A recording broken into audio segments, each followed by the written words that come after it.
Okay, let's unpack this. Think about your daily life, your home. There are certain objects we interact with constantly. The crisp sheets on your bed, maybe the soft towel you grab after a shower, the tablecloth for a special meal. Absolutely. They're everywhere. They are, and they're so fundamental, like, to our comfort and our routine that we rarely pause, really, to consider their incredible journey. Yeah, we just take them for granted. Totally. From raw materials patiently spun into thread, then skillfully woven into fabric, they become these indispensable household items we just couldn't imagine living without. Right. We're talking about the very fabric of our daily lives, quite literally, household linens. And what's truly fascinating here is just how expansive that term linens actually is. It's much broader than most people probably realize. Oh, really? How so? Well, it immediately brings to mind, that specific fabric derived from flax. Right, actual linen fabric. Exactly. But the word linens in this sort of household context encompasses far more. It really refers to all fabric household goods intended for daily use. So things like bedding, tablecloths, and towels, regardless of the actual material they're made from. Ah, okay. So linens is like a category name, not just the fabric type. Precisely. And that immediately opens up this vast landscape for our exploration today. It sets the stage for a really comprehensive journey into items that touch every room, every moment, and, well, every layer of our domestic lives. Absolutely. And our mission today is to embark on a deep dive into these ubiquitous items, the ones we see all the time but maybe don't see.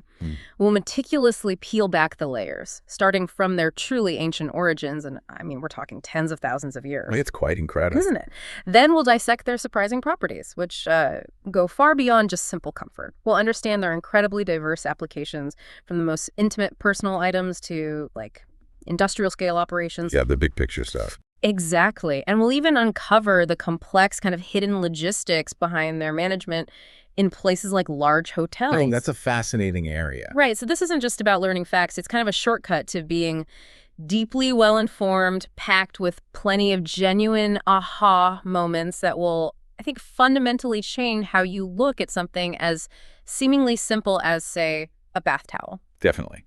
There's a lot more to it than meets the eye. So while we broadly use linens as this catch-all term for so many textile items in our homes, there's that specific, historically significant fabric that actually lent its name to this entire category: linen. That's the one. This is where our story truly begins, right?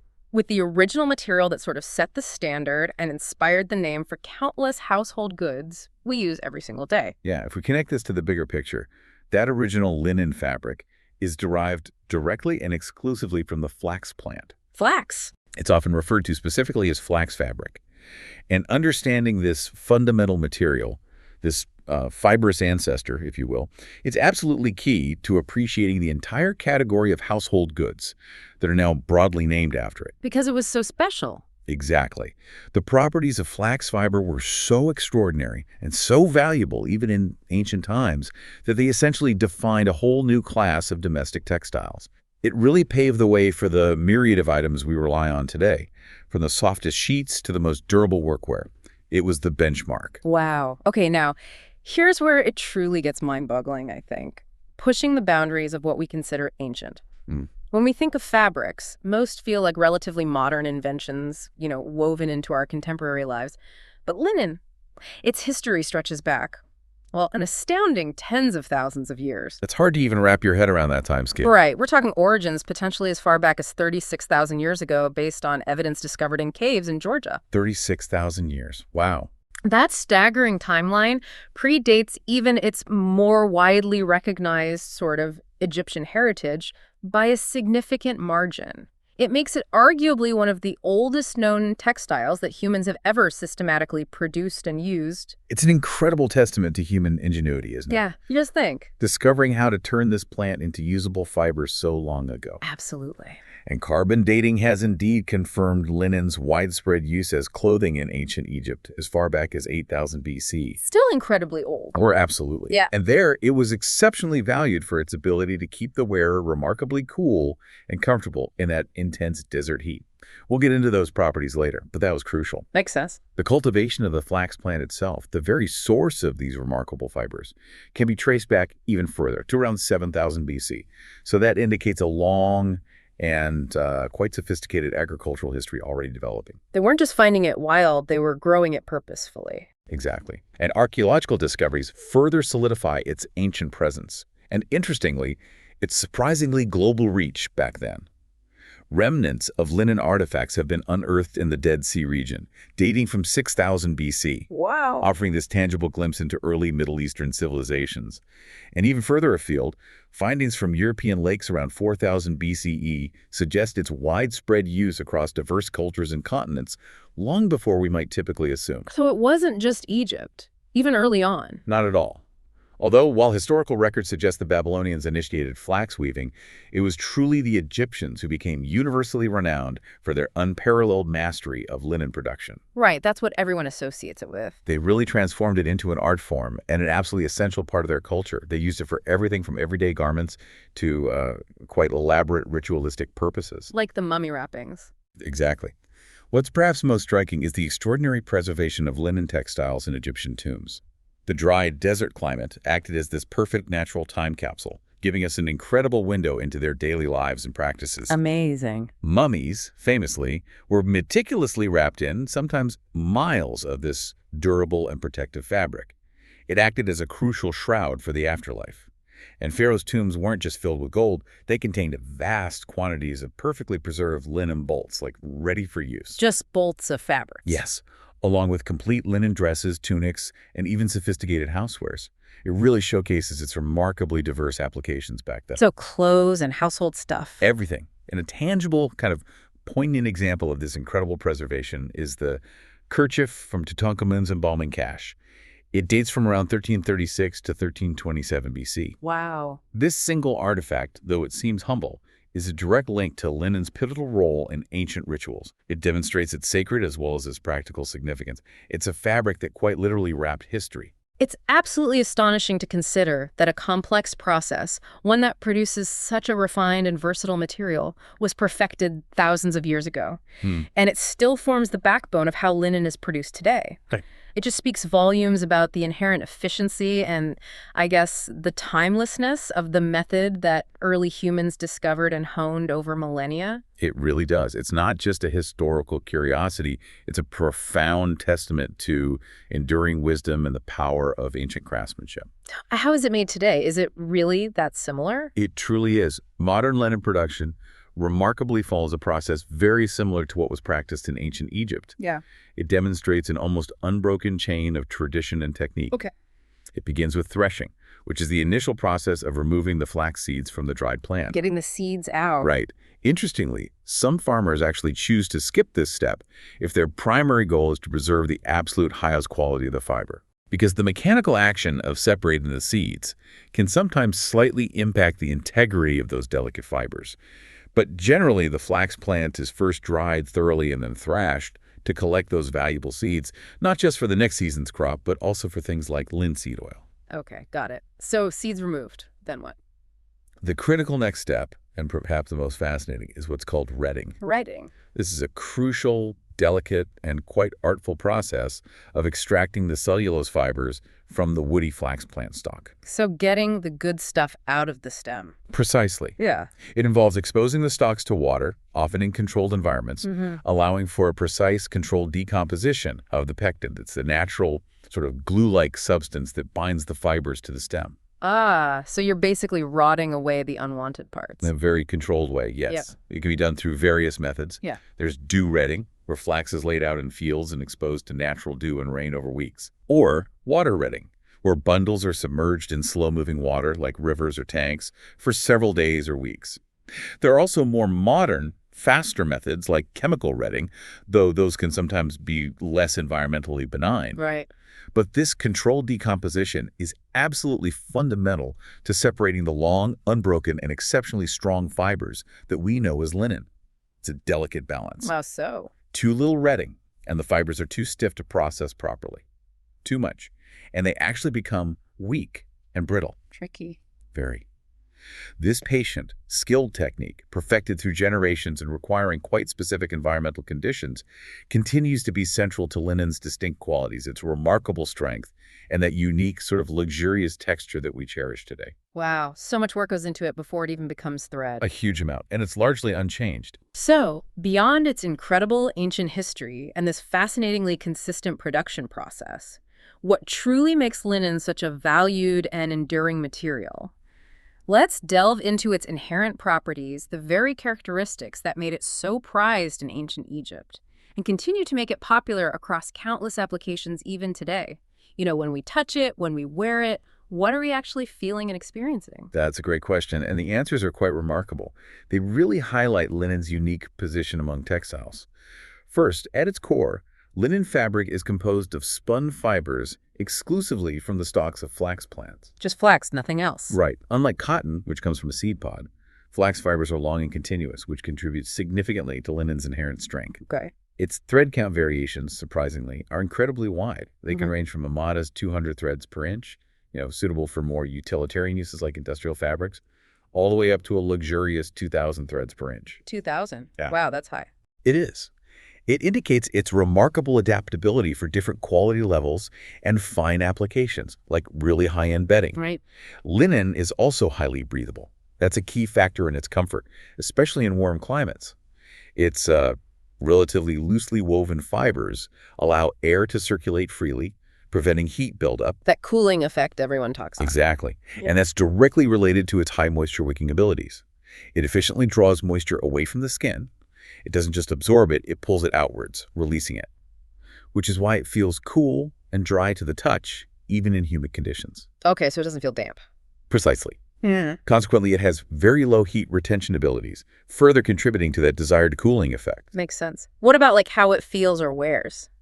Structurally, linen has quite low stretchability or give. It's not stretchy? Not really. And this is precisely why linen garments tend to develop those characteristic, often beautiful wrinkles. It's part of its distinctive, relaxed, and elegant look. Some people love that look, some hate it. True. But it's also why they retain their overall shape remarkably well over time. They resist sagging or bagging out. Ah, okay. Another notable characteristic is that linen is prone to very low pilling or bubbling. Those annoying little balls on sweaters. Exactly. Linen resists forming those. It indicates its smooth, long-lasting surface and its exceptional resistance to that kind of abrasion damage. That's a plus. Definitely. And interestingly, while ancient Egypt is so renowned for its linen, historical evidence suggests the fabric might have first been produced in prehistoric Europe. Oh, back to Georgia, maybe. Possibly connected, yeah. But today, demonstrating the evolution of global supply chains and manufacturing, the biggest exporting and producing country for linen is actually China. Okay, interesting shift. And how about washing it? Is it delicate? Surprisingly robust, actually. For practical care, linen is incredibly versatile. It's recommended for washing in cold, warm, or even hot temperatures. Really? Hot water's okay. Generally, yes, which makes it a surprisingly easy material to maintain, given its often luxurious feel. Although, like any natural fiber, gentler washing will prolong its life even further. But linen isn't just comfortable or breathable or even surprisingly easy to care for.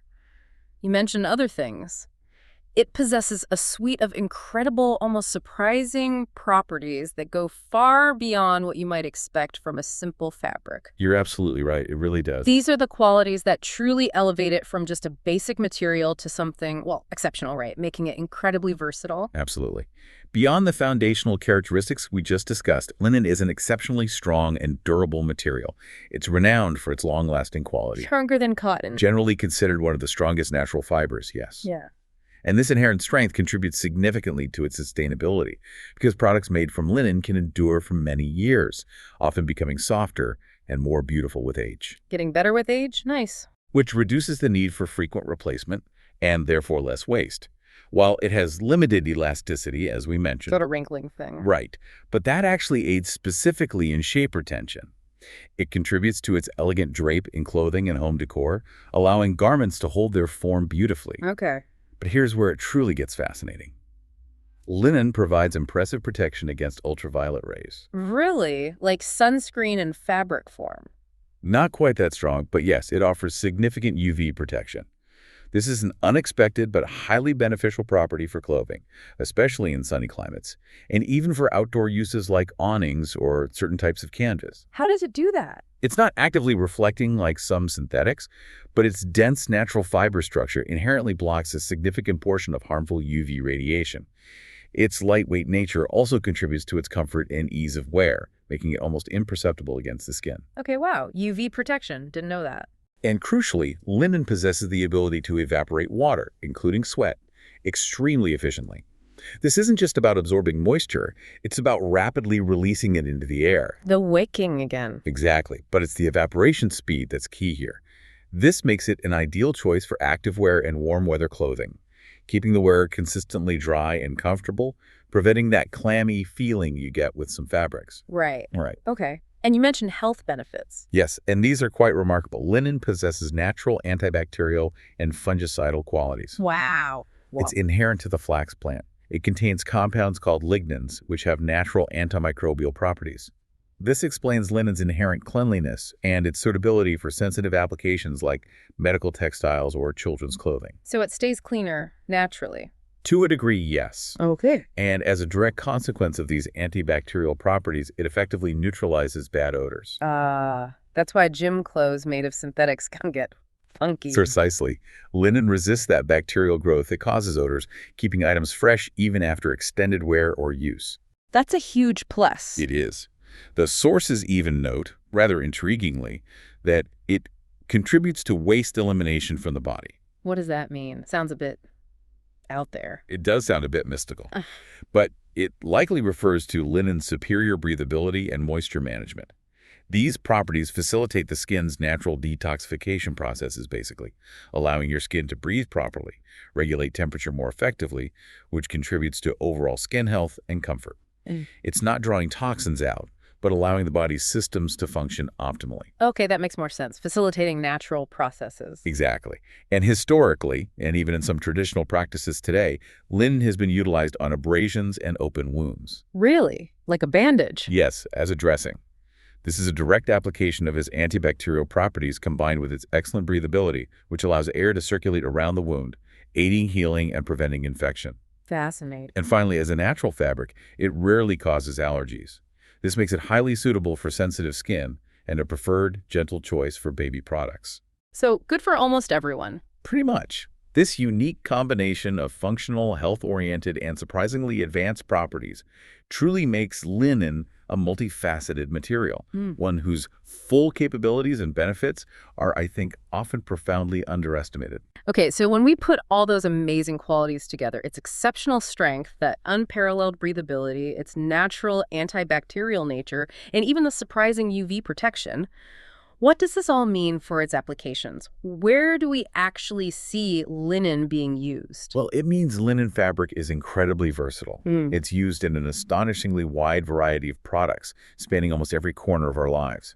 It's clearly not just for ancient Egyptian pharaohs anymore. Right. Its versatility is truly impressive and contributes to its widespread adoption across industries.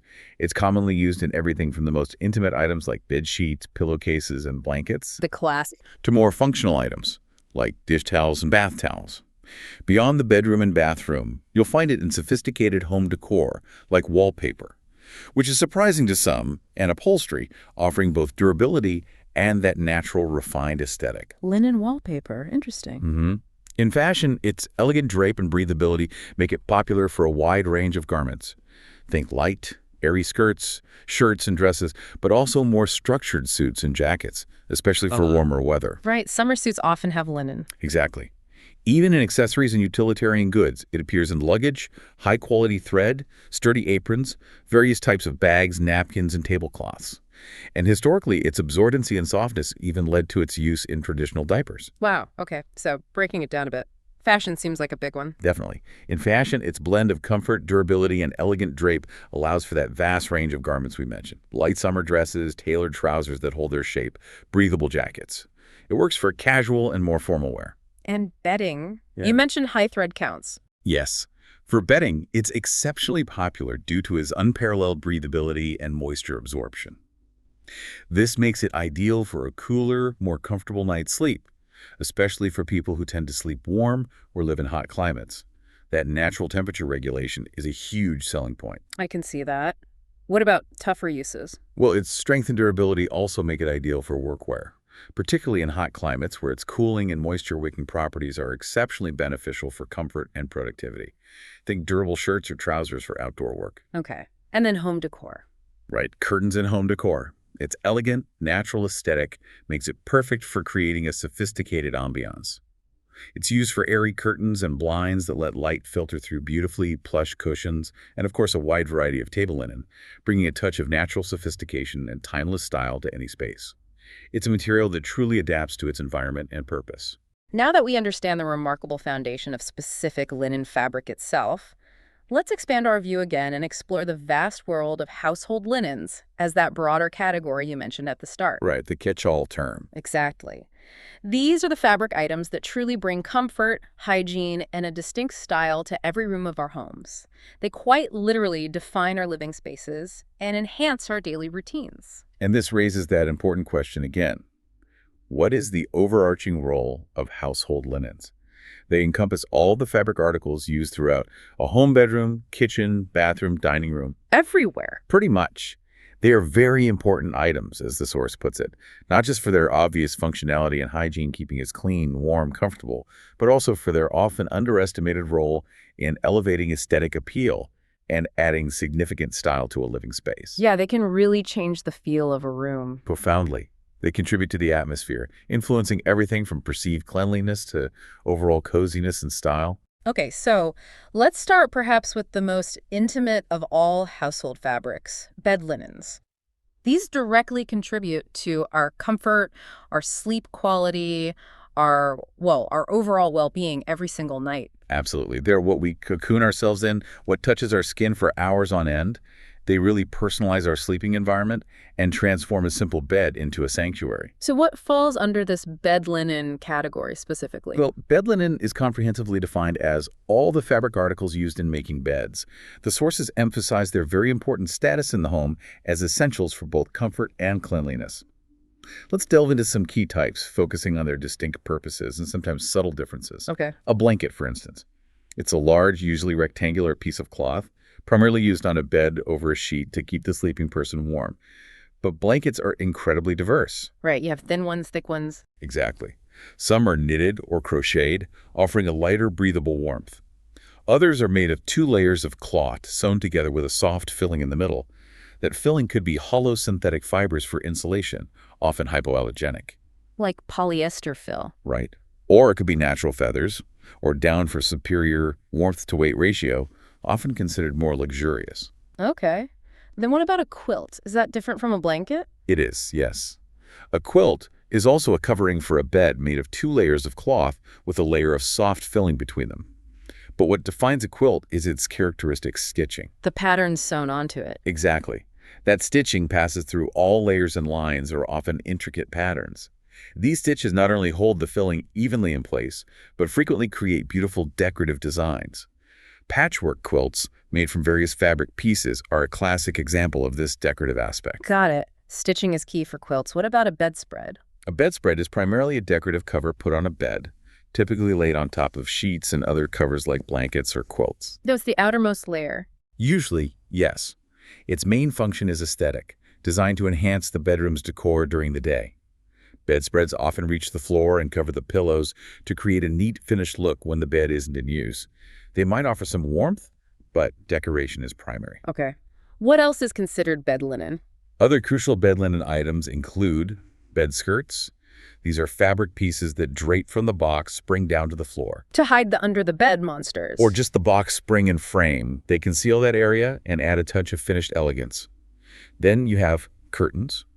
While not strictly on the bed, they're often integral to the overall bedroom linen scheme, contributing to light control, privacy, and the room's aesthetic. Right, coordinating fabrics. Exactly. Comforters offer warmth and plushness, often thicker and fluffier than blankets, providing significant insulation. They're similar to filled blankets, but often have a sewn-through construction like quilts, just maybe less decorative stitching. Dresser scarves are more old-fashioned, perhaps, but they're decorative fabric covers placed on dressers and nightstands, protecting surfaces while adding a touch of style. Duvet covers are hugely popular now. Like a giant pillowcase for the duvet. Pretty much. They're protective, decorative sleeves for duvets or comforters. They allow for easy cleaning of the outer layer. You just wash the cover, not the bulky duvet itself, and offer a simple way to change the look of your bedding without buying a whole new duvet. Very practical. Very. Then mattress pads and covers are essential for protecting the mattress itself against spills, stains, and wear. And some also add an extra layer of comfort or support, like memory foam toppers. Protecting the investment. Exactly.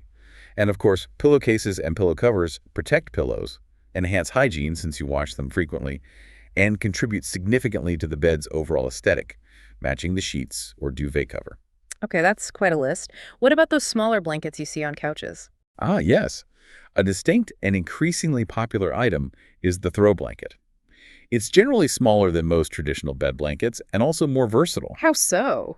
The main difference is that throw blankets aren't sized specifically for mattresses like bedspreads, quilts, and duvet covers are. This is because throw blankets aren't just for beds. They're meant to accessorize and keep you warm in any room. Ah, so you can throw it anywhere. Exactly.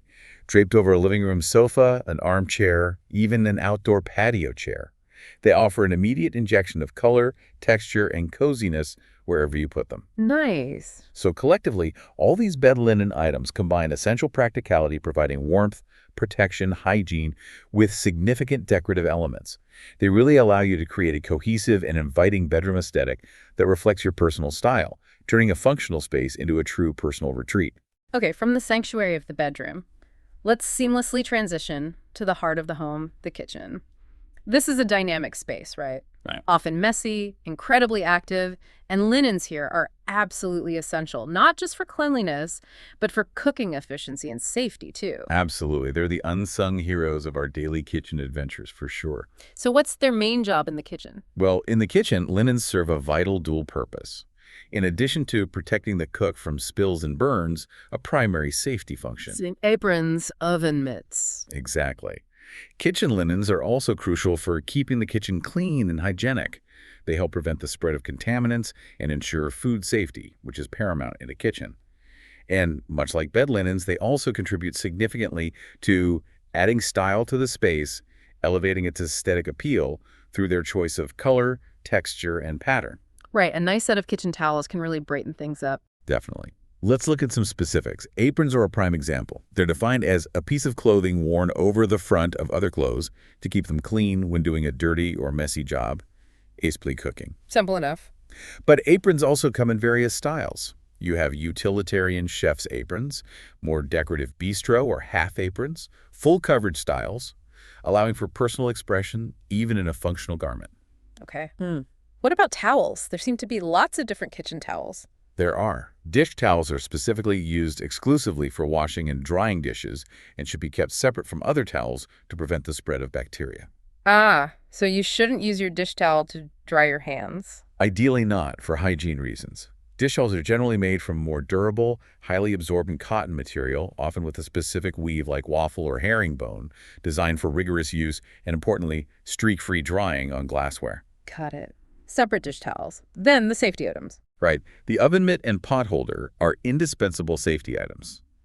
An oven mitt is a thermal insulated glove or mitten, usually worn in the kitchen, to easily protect the wearer's hand from hot objects, ovens, stoves, cookware. Covers the whole hand? Yes. Yeah. Pot holders, specifically, are often a smaller piece of textile, frequently quilted, or sometimes made of silicone, used to cover the hand when holding hot kitchen cooking equipment, like pot handles or pan lids. They are frequently made of heat-resistant materials like polyester and/or cotton, chosen for their ability to withstand high temperatures. Okay, mitts for grabbing things in the oven. Pot holders for things on the stove, generally. That's a good way to think about it, yeah. Then we have multi-purpose towels. As their name suggests, these are incredibly versatile. The jack-of-all-trades towel? Pretty much. They can be used for several different tasks. Quickly drying hands, wiping of spills, disinfecting countertops, and even serving as impromptu pot holders or handle mitts in a pinch if you fold them thickly. Their versatility makes them a kitchen staple. Right, the ones you grab for everything. Exactly. And finally, tea towels. These have a rather charming history dating back to 18th century England. Oh, what were they for? They were originally used to insulate teapots at formal tea ceremonies, hence the name tea towel, but also to dry delicate fine china without scratching it, and even to cover freshly baked goods to keep them warm and fresh. Ah, okay. So more delicate uses. Traditionally, yes.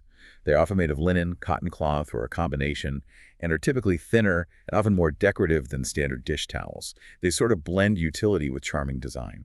Interesting history. So yeah, these items are truly the workhorses of the kitchen. They combine that hardworking functionality with myriad opportunities for style and personal expression, making the kitchen both efficient and inviting. A place where practicality really meets personality. Okay, our final stop in the personal realm of the home is the bathroom. This is a space where linens are all about absorbency, right? Quick drying properties and maintaining a clean and fresh environment. Exactly. They're critical for personal hygiene, of course, but also for creating that refreshing, almost spa-like feeling after a shower or bath. Comfort is key here, too. So what's the main purpose defined here? The main purpose is stated simply as providing a piece of thick absorbent cloth or paper used for drying oneself or wiping things dry. Beyond personal drying, items like bath mats are also crucially used to prevent water from splashing on other areas of the bathroom, keeping the floor safe and dry. Right, avoiding slips. Definitely a safety aspect. Then you have hand towels. These are specifically intended for drying your hands. Smaller than bath towels. Yes, and they typically remain outside of the shower, often placed conveniently by the sink. The source notes they can also be used to dry your face as well, though some prefer a separate face towel for skincare reasons. Their size and placement make them easily accessible for quick cleanups. Okay, and the main event. The bath towel. This is the workhorse of personal drying. As the source notes, most people have a good idea of their focus, meaning their primary use is obviously for drying your body after bathing or showering. Right. They are typically larger and thicker than hand towels, designed for maximum absorbency and comfort against the skin. Their material, often terry cloth cotton with those little loops, is specifically engineered to quickly wick away large amounts of water. Terry cloth. Okay. What about the smallest one? That would be the washcloth, which is also commonly known as a flannel or wash rag. It's described as the smallest type of bath linen. For washing, not drying. Primarily, yes. It's made of the same absorbent, soft, and quick-drying materials as bath towels, but its compact size and often slightly textured surface make it ideal for washing and scrubbing the body, or removing makeup.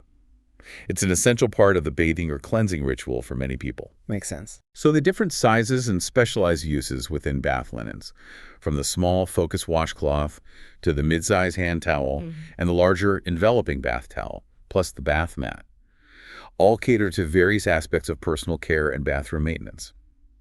This thoughtful design ensures both hygiene and comfort in this private space, enhancing the daily rituals of cleansing and refreshment.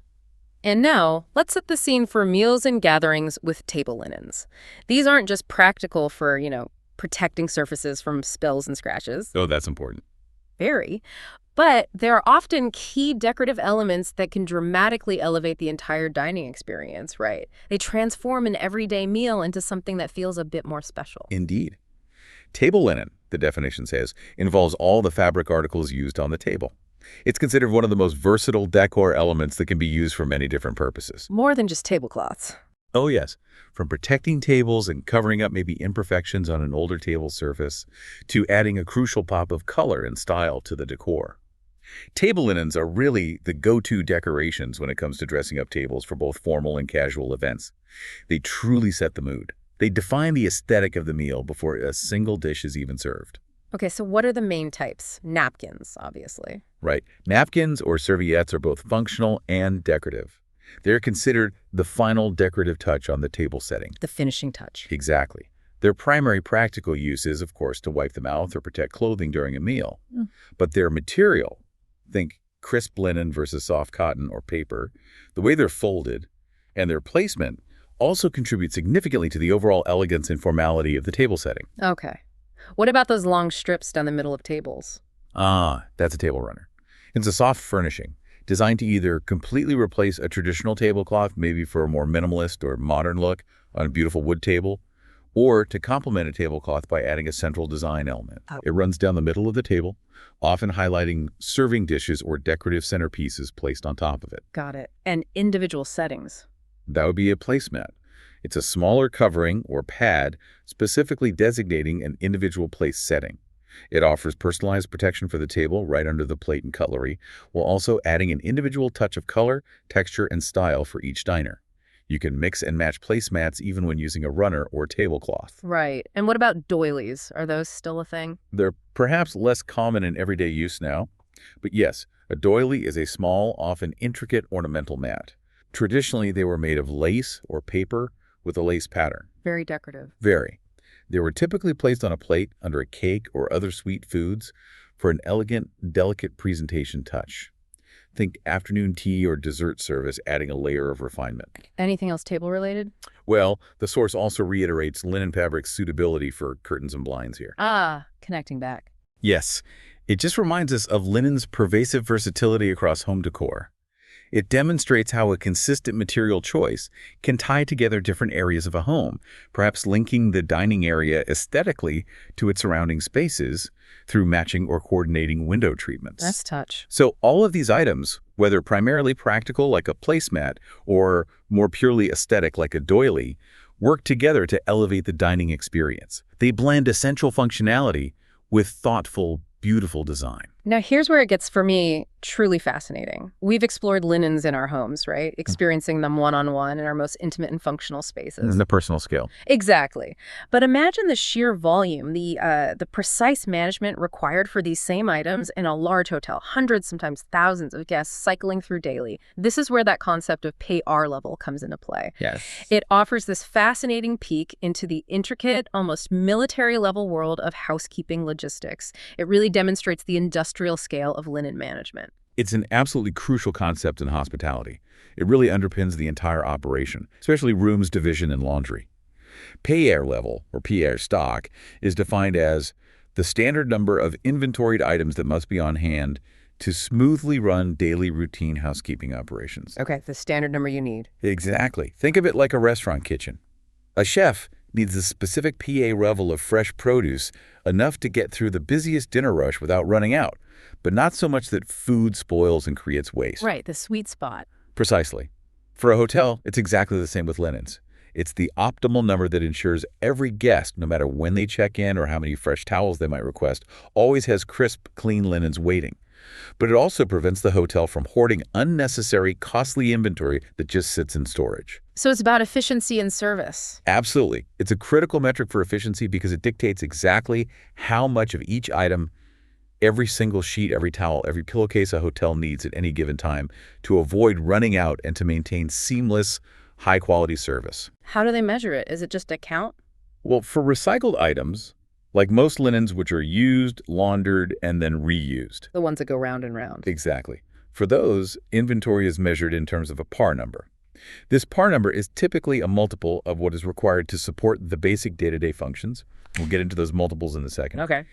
For non-recycled items, things like disposable guest amenities, miniature shampoos, soaps, coffee pods, inventory is usually measured as a range between a minimum reorder point and a maximum stock level. Right, different system for consumables. Yes. The practical implication of a PR system for linens is profound.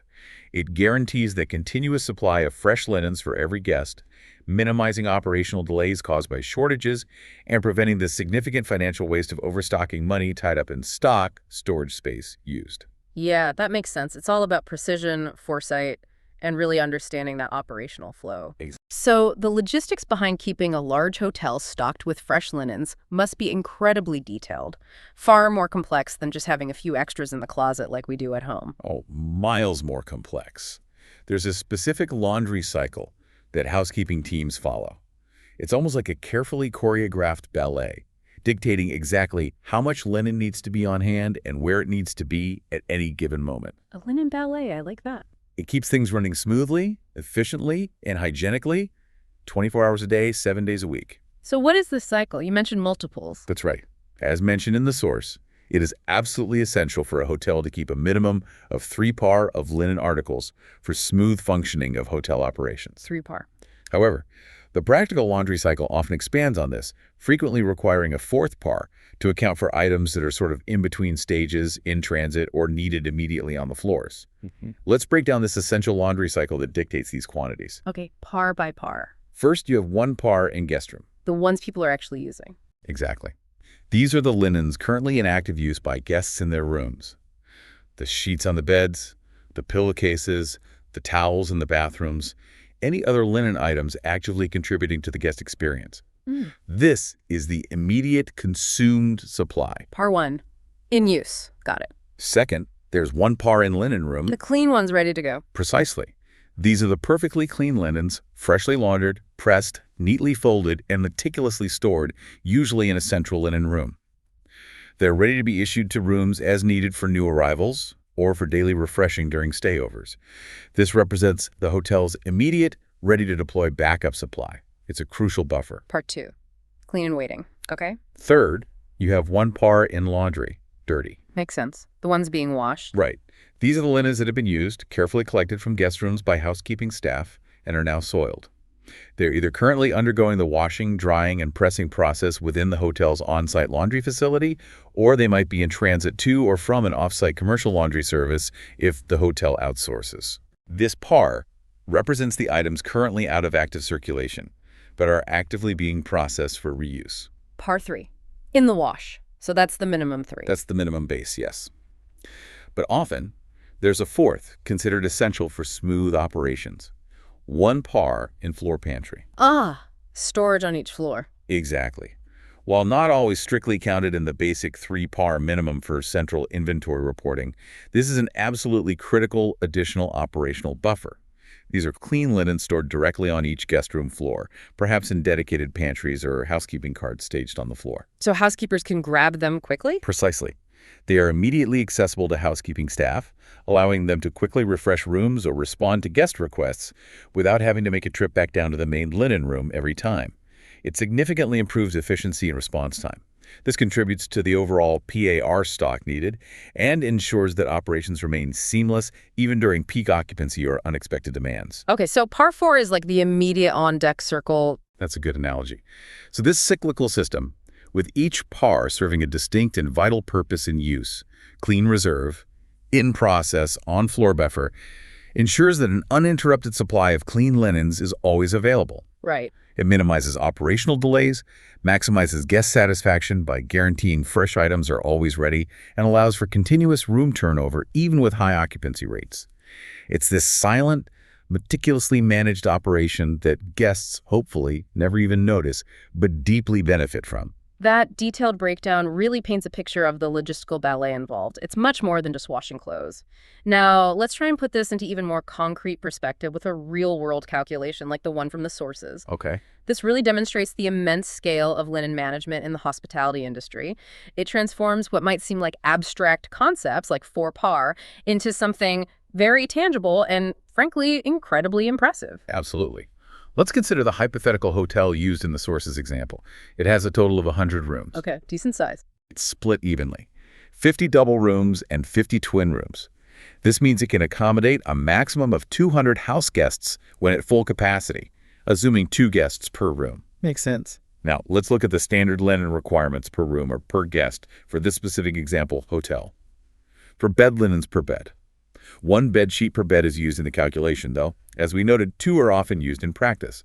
1 duvet cover per bed. 1 duvet per bed. Pillows with pillow covers.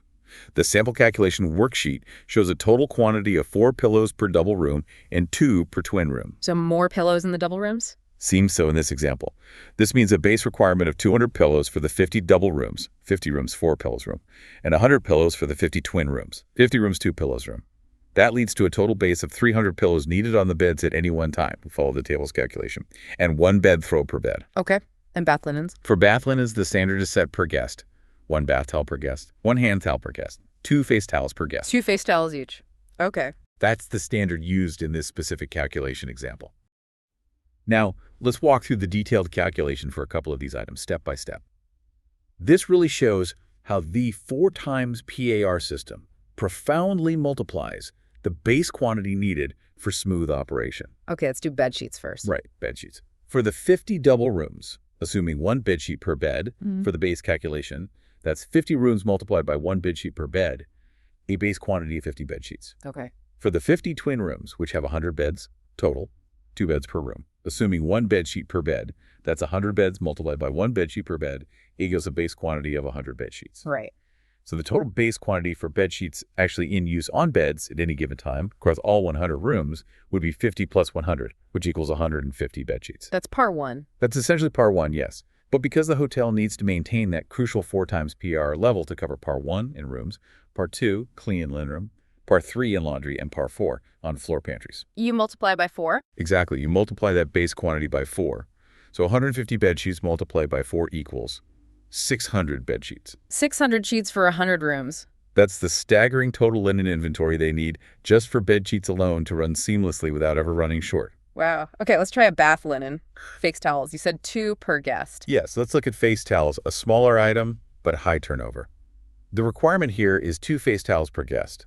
Since the hotel accommodates a maximum of 200 guests, and for calculation purposes, each double room and twin room is assumed to house 2 guests. Okay. For the 50 double rooms. 2 guests per room, 2 face towels per guest, 50 rooms. That totals a base quantity of 200 face towels needed for these rooms. 200? For the 50 twin rooms. Yeah. Also 2 guests per room, 2 face towels per guest, 50 rooms. That also totals a base quantity of 200 face towels for these rooms. Another 200. So the total base quantity, part 1, for face towels across the entire hotel is 200 plus 200, which equals 400 face towels. Okay, 400 needed right now. But again, applying a 4 times pay air system for smooth operations, you multiply 400 face towels by 4. That results in a total required linen inventory of 1,600 face towels. 1,600 face towels. For a 100-room hotel, that's insane. It sounds like a huge number, doesn't it? But when you consider the daily turnover, guest requests, and the laundry cycle time, that's the level of stock needed to guarantee availability. I'm starting to understand why laundry is such a big operation in hotels. Absolutely. And you can see the same multiplication applied across all the other items listed in the sample calculation worksheet provided in the source. For duvet covers, with a base need of 150, 1 per bed, the total linen required is 154 equals 600. For duvets themselves, similarly, 150 base leads to 600 total. For pillows with covers, with that base quantity of 300 we calculated, 4 per double, 2 per twin, the total linen required is 304 equals 1,200 pillows and cases. For bed throws, 1 per bed gives a base of 150, leading to 154 equals 600 total. For bath towels, 1 per guest gives a base of 200, 1 towel, 2 guests from 100 rooms. So the total linen is 204 equals 800 bath towels. And for hand towels, same logic, a base of 200 requires 204 equals 800 total hand towels. The numbers just keep adding up. It really illustrates the incredible precision and scale required in these calculations. Exactly. It's needed to manage these vast inventories effectively and ensure those seamless operations. It highlights the hidden complexity and meticulous planning behind what feels like a simple, comfortable hotel stay to the guest. There's a whole engine running behind the scenes. So, what does this all mean for us? You know, the consumers, the householders, and maybe even thinking bigger, for the future of our planet. We've talked about linen's history, its properties. What about its environmental impact? That's a really important point to end on. Especially now, right? In an age where sustainability and environmental responsibility are absolutely paramount. Linen isn't just a historical wonder or a functional material. It seems like it could also be a deeply compelling and intelligent choice for an environmentally conscious future. Does it hold up? It really does. To sum up, linen is widely recognized as a highly sustainable material that offers several advantages over other materials in terms of its environmental footprint.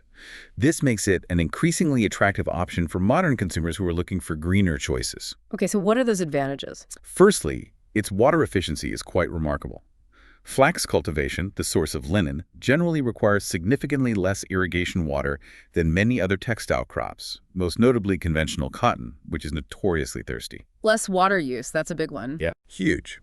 This makes linen a much more eco-friendly choice, especially in regions facing water scarcity. Secondly, its inherent strength and that long-lasting quality we discussed earlier. Right, it lasts forever. Well, maybe not forever, but for a very long time. This means that products made from linen have a significantly longer lifespan compared to many other fabrics. And this directly contributes to reducing waste. Because you replace them less often. Exactly. Linen sheets or clothing can endure for years, often softening and improving with age, which reduces the need for frequent replacement, and therefore less textile waste ends up in landfills. That durability is a key sustainable feature. Makes sense. What about growing it? Furthermore, flax cultivation often has a lower environmental footprint during the farming stage itself. It typically requires fewer pesticides and fertilizers compared to more demanding crops like cotton. Flax plants are also incredibly resilient and can thrive in diverse climates, often on poor quality land unsuitable for food crops with minimal intervention. So easier on the soil and less chemical input. Generally, yes. And crucially, as a natural fiber, linen boasts excellent biodegradability. It rots away naturally. Yes. At the end of its very long life cycle, it breaks down naturally and harmlessly back into the earth. It avoids the persistent environmental pollution that synthetic materials, derived from petroleum, can cause, think microplastic pollution. Linen closes the loop in a truly circular fashion. That's a major advantage over synthetics. Absolutely. And finally, its adaptability is key to its sustainable profile. Its versatility means it's suitable for that incredibly wide range of products we talked about: garments, accessories, various household items. This provides a readily available, high-performing, and eco-friendly alternative across many categories, supporting a shift away from less sustainable options like polyester or conventionally grown cotton. So it can replace less green options in many areas. Precisely. These attributes collectively solidify linen's reputation as an environmentally benign material for garments and other everyday items. It makes it not just a smart choice for personal comfort, elegance, and health, but also, increasingly, a profoundly responsible one for the planet. Wow. From ancient tombs and surprisingly advanced production techniques, all the way to the remarkable properties that keep us cool, healthy, and even UV protected. And then diving into the intricate logistics of hotel management with those staggering PAR levels. Our deep dive into household linens has truly unveiled a world of fascinating detail hidden in plain sight. It really have. It's just a testament to how much complexity and history can be packed into the most everyday items we use. It really is. So perhaps the next time you effortlessly pull a crisp bed sheet from the linen closet, or maybe reach for a soft absorbent towel after a refreshing shower, I invite you to pause for just a moment. Consider the incredible journey that material has taken, from a humble flax seed, through those ancient hands that first perfected its craft millennia ago, to the complex modern supply chains that bring it to your home. Reflect on its quiet, enduring contribution to both human comfort over millennia and looking forward to a more sustainable future. It raises an important question, I think. What new appreciation does this deep dive bring to your own daily routines? And how might it maybe change the choices you make for your home and yourself? That's a great thought to leave us with. Really makes you see things differently. We hope you enjoyed this deep dive into the surprisingly rich and complex world of household linens.